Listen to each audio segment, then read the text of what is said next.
Como ya veíamos en el primer video, se estaban abordando los aspectos diagnósticos desde el análisis de las necesidades o de los problemas hasta el análisis de los objetivos. En esta ocasión, en esta segunda presentación, veremos toda la parte de propuesta de objetivos y de las alternativas, asimismo la matriz del marco lógico. Así que damos inicio nuevamente a la parte 2 de esta unidad. El Diplomado en Formulación y Evaluación de Proyectos de Inversión Social tiene 7 unidades, como ya veíamos anteriormente. En este caso veremos la parte 2 de la unidad 2, Identificación del proyecto. Como ya veíamos, dentro de los contenidos de la unidad se encuentran 6 temáticas a desarrollar. En este caso, en la parte 1 de la presentación, vimos el diagnóstico de la situación de necesidades, el análisis de involucrados y el análisis del problema. En esta ocasión veremos en la parte 2 el análisis de objetivos, el análisis de alternativas y la matriz de marco lógico. Recordemos que finalizamos con el árbol de problemas de un problema determinado y ahora vamos a ver toda la parte del análisis ya de propuestas de mejora para implementar nuestro proyecto. Decíamos anteriormente que si existe una situación actual insatisfactoria, ¿no? Podemos decir que existe también una situación futura deseada, ¿no? Es decir, ir del problema a la solución, que sería el resultado de una intervención diseñada para mejorar alguno o algunos de los elementos de la situación actual. Las herramientas para especificar la situación actual deseada son el análisis de objetivos y el análisis de alternativas. El resultado de estos pasos es la identificación de un proyecto. Como ya veíamos la parte problemática o diagnóstica, ahora vamos a ver la propuesta del proyecto.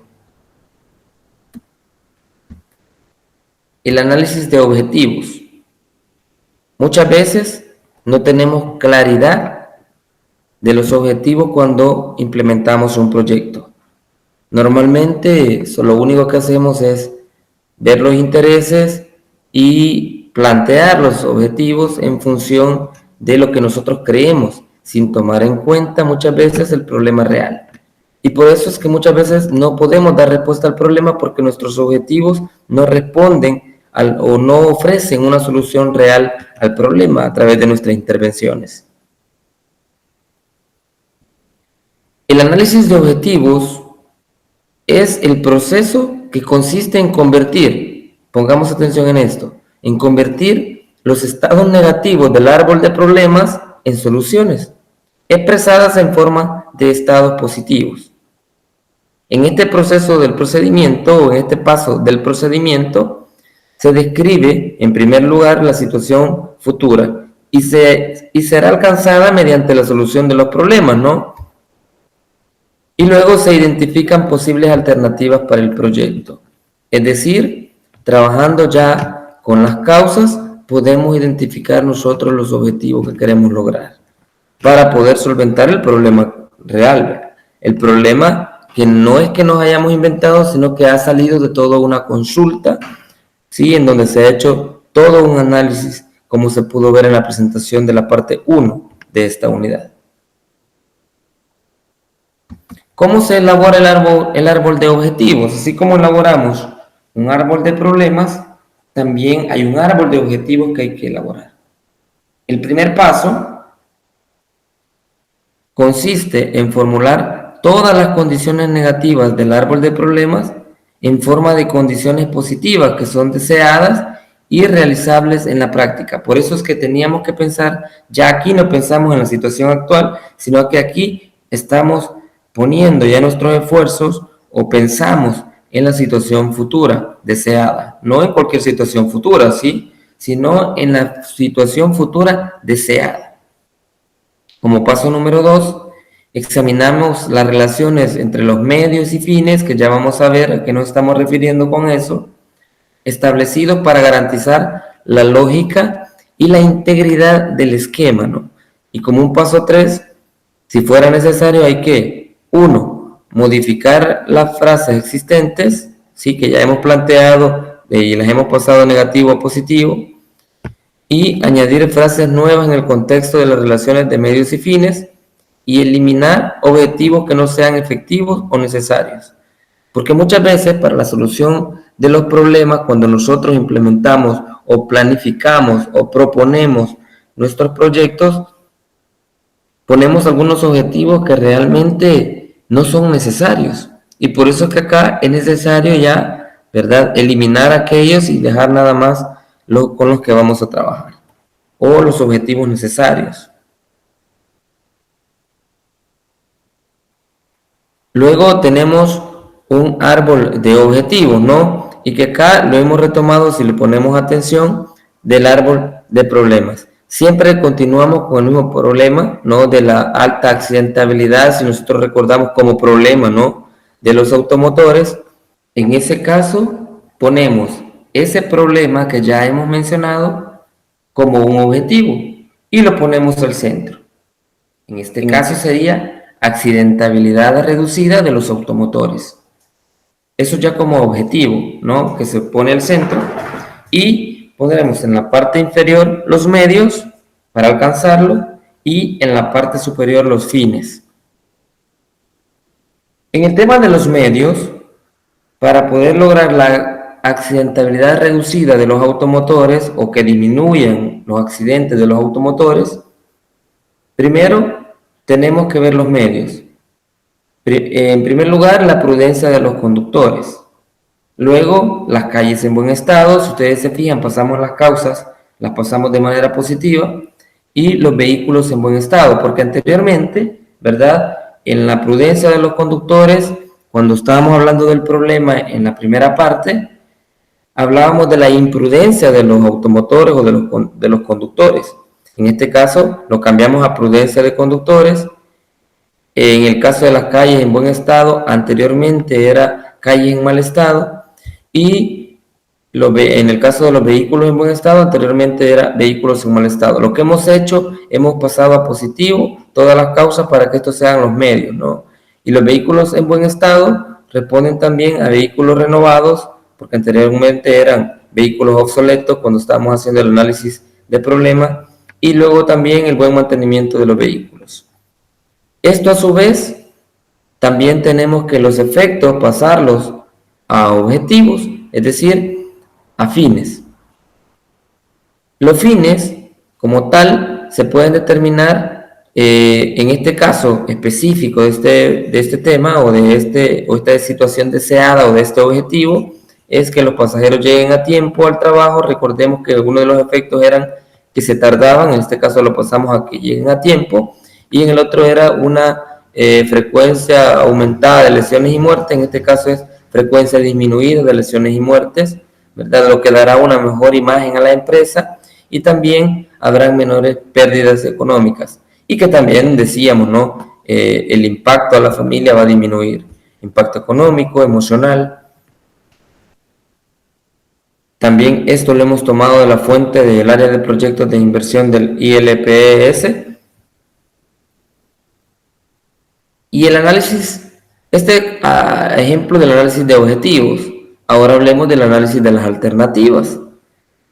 Porque si tenemos un problema como tal y tenemos objetivos claros, tiene que haber alternativas que identifiquemos y que seleccionemos, porque no solamente es de identificarlas, sino de seleccionar, para poder echar a andar nuestro proyecto.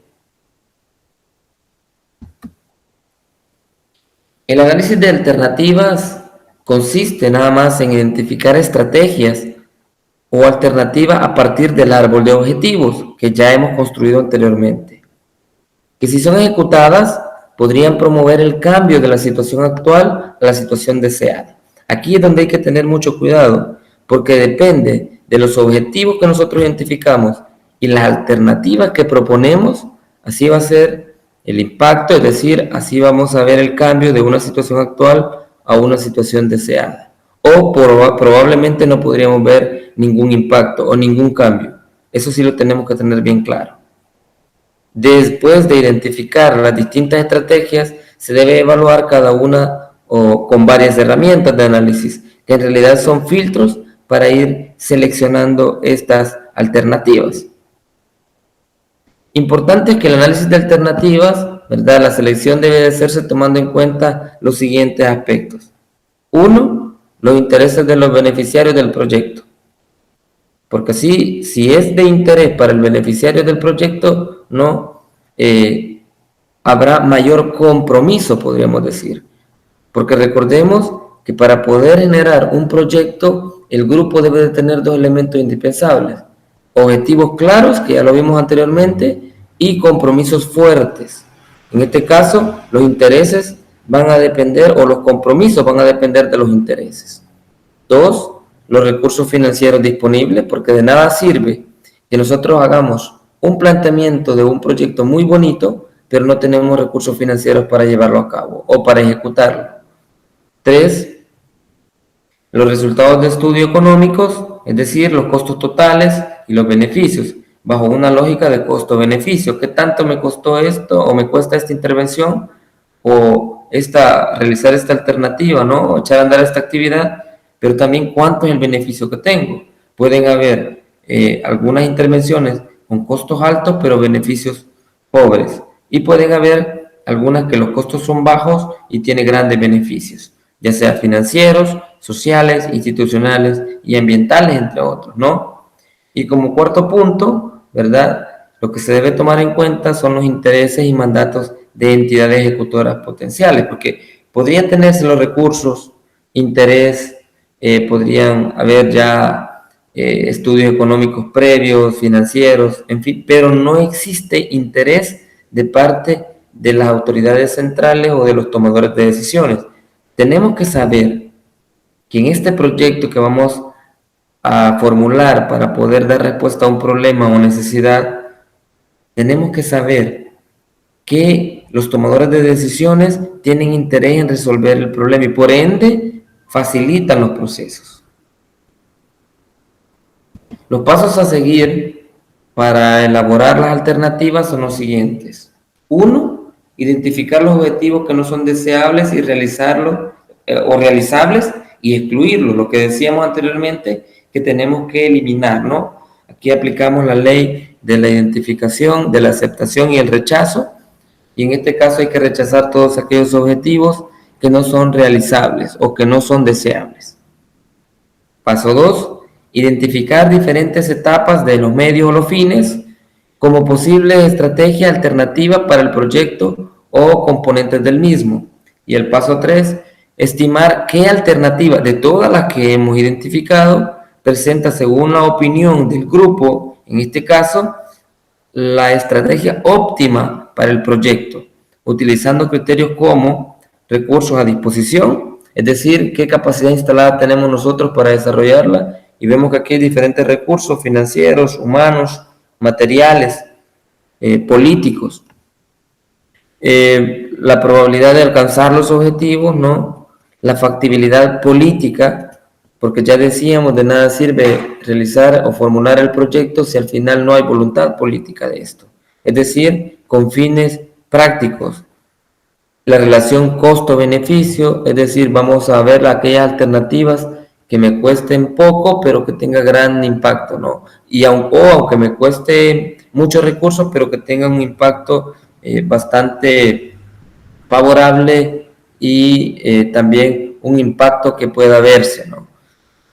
Los riesgos sociales que también tenemos que tener en cuenta y la sostenibilidad del proyecto, es decir, que no va a terminar en 2 meses, 3 meses, sino que va a ser sostenible y como ya decíamos en la unidad 1, que el proyecto como tal, una de sus características es que tiene un tiempo determinado y luego al terminar no podemos siempre seguir contemplando los mismos objetivos, sino que son otros proyectos, es decir, el tiempo que determinemos este proyecto, ¿verdad? Ese es el tiempo que tiene que ser sostenible y durante el tiempo tiene que también brindar todas aquellas herramientas o todas aquellas capacidades para que, a pesar de que nosotros no estemos presentes en territorio ejecutando el proyecto, este pues siga dando resultados, objetivos a mediano y largo plazo.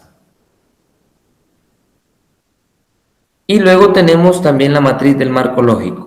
¿sí? Una vez tenemos los objetivos, ¿no? Que los objetivos los hemos pasado a positivo y luego son nuestras alternativas, ¿sí? Es importante, ¿verdad? Que sepamos cuál es la lógica, que comenzamos desde una situación problemática, luego analizamos los involucrados, luego después analizamos el problema, luego este problema lo convertimos en objetivos, ¿no? Este árbol de problemas lo convertimos en análisis de objetivos, en un árbol de objetivos, y luego de ahí sacamos pues, prácticamente las intervenciones o las alternativas, y de estas alternativas pues se propone una matriz del marco lógico con el enfoque que estamos utilizando. La matriz de marco lógico presenta en forma resumida ya los aspectos más importantes del proyecto y posee 4 columnas que suministran la siguiente información. 1. Un resumen narrativo de objetivos, que le llamamos ¿no? Prácticamente, o podemos decir, lo tenemos distribuido en 4 elementos como el fin, el propósito, los componentes y las actividades. Este tiene sus indicadores de medición, sus medios de verificación para garantizar que estos indicadores se estén cumpliendo y sus supuestos. Si detenidamente vamos a analizar este cuadro antes de poder llevarlo a la práctica, decimos de que el resumen narrativo de objetivo lleva un fin, un propósito, los componentes y las actividades. Es decir, vamos de lo general a lo específico. Todos estos deben de tener indicadores. Por ejemplo, el fin debe de tener sus indicadores que miden el avance del fin que me he propuesto, los medios de verificación, que es con lo que yo corroboro. En este caso podrían ser fotografías, informes, pero es con lo que yo puedo corroborar el avance de los indicadores, y los supuestos, que son, como la palabra lo dice, no eso, supuestos que tenemos en cuenta en el avance del proyecto, que obstaculizan o favorecen el avance del proyecto. En este caso, un supuesto podría ser, si tenemos un proyecto, lo estamos implementando, pero de repente vamos a un confinamiento por el tema de la pandemia, por ejemplo, un supuesto que lo debemos de escribir y tenerlo ahí. Eso me va a permitir, no me va a permitir avanzar, pero que sí, lo vamos a, como ya lo hemos tenido en cuenta, ¿no? En cada uno de los elementos del resumen narrativo, aún contempladas las actividades, como ya lo hemos tenido en cuenta, pues se nos va a hacer fácil poder reorientar nuestras intervenciones, o en este caso nuestras actividades. Pero, ¿por qué el proyecto es importante para los beneficiarios? ¿Sí? Es a lo que nosotros también llamamos fin. El fin de un proyecto es una descripción de la solución a problemas de nivel superior e importancia nacional. Como decíamos, es algo más general el fin. Y en este caso, por ejemplo, en el sector de salud, ¿verdad? Podríamos decir que hay una alta tasa de mortalidad materna e infantil en la población de menos ingresos. El fin de un proyecto, por ejemplo, en este caso sería reducir la tasa de mortalidad materna e infantil de esa población. Si lo vemos, es un aspecto bastante general. Luego, para dar respuesta al por qué el proyecto es necesario para los beneficiarios, cuando damos respuesta a esta pregunta, estamos hablando del propósito o propósitos, ¿sí? El propósito describe el efecto directo, el cambio de comportamiento que queremos lograr, ¿no? O resultado esperado al final del periodo de ejecución, ¿verdad? El cambio que fomentará el proyecto directamente. Un cambio que, a diferencia del fin, vemos que es algo más general. Aquí estamos hablando de cambios específicos. Por ejemplo, si el caso de mejorar la salud materno-infantil, ¿cuáles son los cambios específicos que nosotros vamos a lograr o que fomentará el proyecto una vez finalizado? Y luego después tenemos que dar respuesta a otra pregunta, que ¿qué entregará el proyecto? Y aquí estamos hablando ya de los componentes o los resultados, porque en algunos documentos los vamos a encontrar como componentes, pero en otros documentos los vamos a encontrar como resultados. Y decimos que los componentes son las obras, estudios, servicios. Ya vamos aterrizando algo más específico, y capacitación específica que se requiere que produzca la gerencia del proyecto dentro del presupuesto que se le asigna. Recordemos que todo esto lleva un presupuesto específico, y más adelante en las diferentes unidades vamos a ver ya los análisis financieros. Y por último, dar respuesta a la pregunta ¿qué se hará? Estas son las actividades. Ya venimos de lo general a lo específico. Las actividades son aquellas que al ejecutarse, ¿verdad? O que el ejecutor tiene que llevar a cabo para producir cada componente e implican la utilización de recursos. Es importante elaborar una lista detallada de actividades debido a que es el punto de partida del plan de ejecución, las cuales deben de estar en un orden cronológico y agrupadas por componentes. No podemos estar realizando actividades en un proyecto que se me ocurran. Tienen que responder, ¿sí?, a productos, y estos productos deben de estar bien definidos, porque cada producto va a tener un número determinado de actividades que también, como veíamos anteriormente, tienen que tener, estas actividades tienen que dar respuesta a indicadores y los indicadores tienen que tener medios de verificación para ver que esto que estamos haciendo realmente responde al proyecto como tal y no solamente es algo que nos hemos inventado, por ejemplo. Si nosotros lo vemos nuevamente de una manera rápida, en la matriz del marco lógico ya veíamos el fin, el propósito, los componentes y las actividades.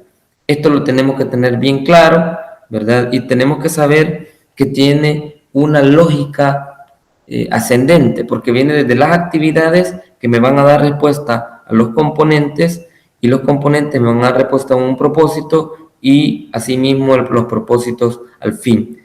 Porque al final de cuentas, lo que estamos haciendo diariamente son actividades. Por ende, tenemos que garantizar que estas actividades den respuesta, ¿verdad?, real a los objetivos que tenemos planteados a través de las alternativas. Porque una vez nosotros tengamos coherencia entre el fin, propósito, componentes y actividades, vamos a tener también una coherencia o de avance del proyecto o de los fines que nos hemos propuesto una vez realicemos las actividades. Con esto terminamos la presentación de la segunda parte, así que muchísimas gracias por su atención prestada.